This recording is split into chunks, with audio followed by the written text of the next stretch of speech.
Deuxième lettre de saint Paul apôtre aux Corinthiens, chapitre 11. Pourriez-vous supporter de ma part un peu de folie? Oui, de ma part vous allez le supporter, à cause de mon amour jaloux qui est l'amour même de Dieu pour vous. Car je vous ai unis au seul époux, vous êtes la Vierge pure que j'ai présentée au Christ. Mais j'ai bien peur qu'à l'exemple d'Ève, séduite par la ruse du serpent, votre intelligence des choses ne se corrompe en perdant la simplicité et la pureté qu'il faut avoir à l'égard du Christ. En effet, si le premier venu vous annonce un autre Jésus, un Jésus que nous n'avons pas annoncé, si vous recevez un esprit différent de celui que vous avez reçu, ou un évangile différent de celui que vous avez accueilli, vous le supportez fort bien. J'estime, moi, que je ne suis inférieur en rien à tous ces super apôtres. Je ne vaux peut-être pas grand-chose pour les discours, mais pour la connaissance de Dieu, c'est différent. Nous vous l'avons montré en toute occasion et de toutes les façons. Aurais-je commis une faute lorsque, m'abaissant pour vous élever, je vous ai annoncé l'évangile de Dieu gratuitement? J'ai appauvri d'autres églises en recevant d'elles l'argent nécessaire pour me mettre à votre service. Quand j'étais chez vous et que je me suis trouvé dans le besoin, je n'ai été à charge de personne. En effet, pour m'apporter ce dont j'avais besoin, des frères sont venus de Macédoine. En toute occasion, je me suis gardé d'être un poids pour vous, et je m'en garderai toujours.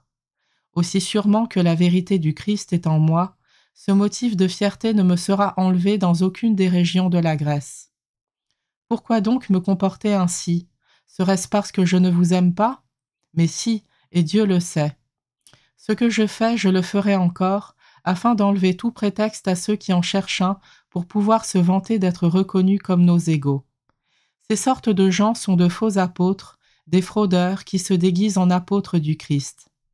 Cela n'a rien d'étonnant, Satan lui-même se déguise en ange de lumière. Il n'est donc pas surprenant que ses serviteurs aussi se déguisent en serviteurs de la justice de Dieu. Ils auront une fin conforme à leurs œuvres. Je le dis de nouveau, que personne ne me prenne pour un insensé, ou alors accueillez-moi comme si j'étais un insensé, pour que je puisse à mon tour me vanter un peu. Ce que je vais dire, je ne le dirai pas selon le Seigneur, mais comme dans un accès de folie, puisqu'il s'agit de se vanter. Tant d'autres se vantent à la manière humaine, eh bien je vais moi aussi me vanter. Vous supportez volontiers les insensés, vous qui êtes sensés, vous supportez d'être traités en esclaves, d'être dévorés, dépouillés, regardés de haut, frappés au visage. J'ai honte de le dire, c'est à croire que nous avons été bien faibles avec vous. Si certains ont de l'audace, je parle dans un accès de folie, j'ai de l'audace moi aussi. Ils sont hébreux, moi aussi. Ils sont israélites, moi aussi.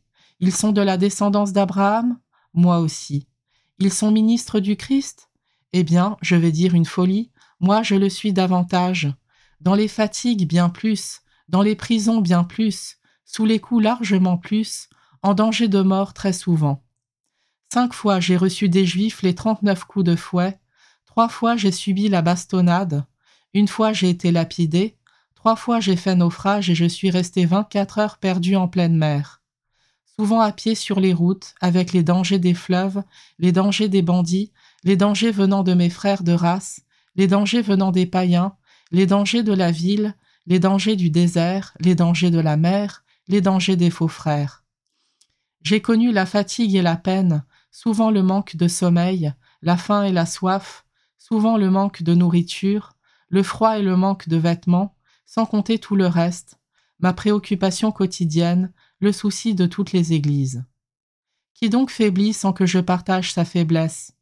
Qui vient à tomber sans que cela me brûle? S'il faut se vanter, je me vanterai de ce qui fait ma faiblesse.